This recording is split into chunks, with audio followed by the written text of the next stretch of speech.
Setiap kali kamu pakai minyak goreng, sabun, atau mie instan, kemungkinan besar ada satu bahan yang selalu ikut, yaitu minyak sawit. Tapi di luar negeri, sawit sering disebut sebagai perusak hutan.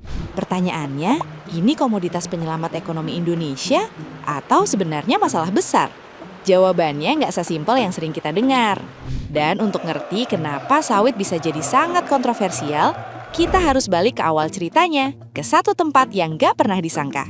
Kebun Raya Bogon. Tanaman ini berasal dari Afrika Barat dan Tengah dan sudah jadi bagian dari kehidupan masyarakat lokal di sana selama ribuan tahun. Tahun 1848, saat Indonesia masih di bawah kolonial Belanda, para ilmuwan Belanda membawa 4 biji kelapa sawit ke Kebun Raya Bogor sebagai koleksi tanaman.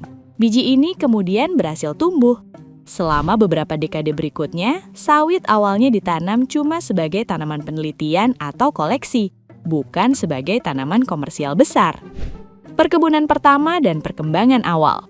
Fenomena sawit berubah jadi serius ketika awal abad 20 terjadi transformasi dari tanaman koleksi jadi tanaman komersial.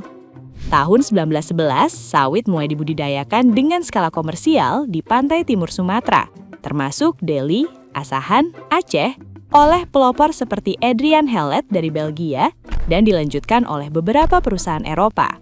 Di sana dibangun perkebunan berskala besar pertama, dan kemudian pabrik pengolahan mulai muncul pada 1918 sampai 1922 untuk mengolah buah sawit jadi minyak. Tahun 1919, Indonesia bahkan mulai mengekspor minyak sawit sebanyak sekitar 576 ton ke Eropa. Jadi dalam waktu kurang dari 70 tahun setelah dibawa pertama kali ke Bogor, sawit udah berubah dari tumbuhan koleksi jadi komoditas ekspor. Sawit di era modern. Setelah Indonesia merdeka, perkembangan sawit terus berlanjut, terutama sejak 1980 sampai 1990. Luasan lahan dan produksi sawit meledak. Faktanya, lahan sawit di Indonesia tumbuh dari sekitar 1,1 juta hektar di 1990 menjadi 16 juta hektar pada 2020. Gampangnya, kalau kita bilang satu lapangan sepak bola itu 1 hektar berarti setara 16 juta lapangan. Karena lahan luas, produktivitas tinggi, serta permintaan global yang besar, Indonesia kini jadi produsen dan eksportir CPO terbesar di dunia sejak awal 2000-an. Minyak sawit dipakai di banyak negara untuk makanan, kosmetik, industri, bahkan biodiesel. Kontroversi dan stigma negatif. Nah, ini bagian yang sering menjadi kontroversi dan perdebatan sengit. 1. Deforestasi.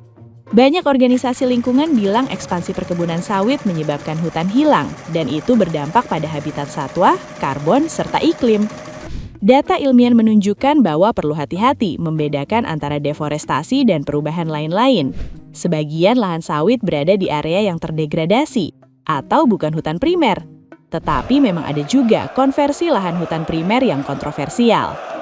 2. Konflik lahan dan sosial. Ada juga kasus sengketa lahan antara perusahaan besar dan masyarakat lokal. Beberapa pihak merasa tanah desa diambil tanpa kompensasi yang adil atau tanpa proses hukum yang jelas. 3. Etiket global. Produk yang memakai minyak sawit sering dipanggil penyebab deforestasi. Bahkan ada ajakan boikot produk tertentu di luar negeri karena dituduh ikut merusak hutan tropis di Indonesia. Jadi ketika dunia menyebut sawit sebagai musuh lingkungan dan Indonesia menyebutnya tulang bangkung ekonomi, kebenarannya ada di tengah. Sawit bukan malaikat, tapi juga bukan iblis. Yang menentukan dampaknya bukan tanamannya, tapi bagaimana kita mengelolanya. Dan pertanyaan sekarang, kalau sawit mau terus jadi andalan Indonesia, apakah kita bisa membuatnya lebih adil dan lebih ramah lingkungan?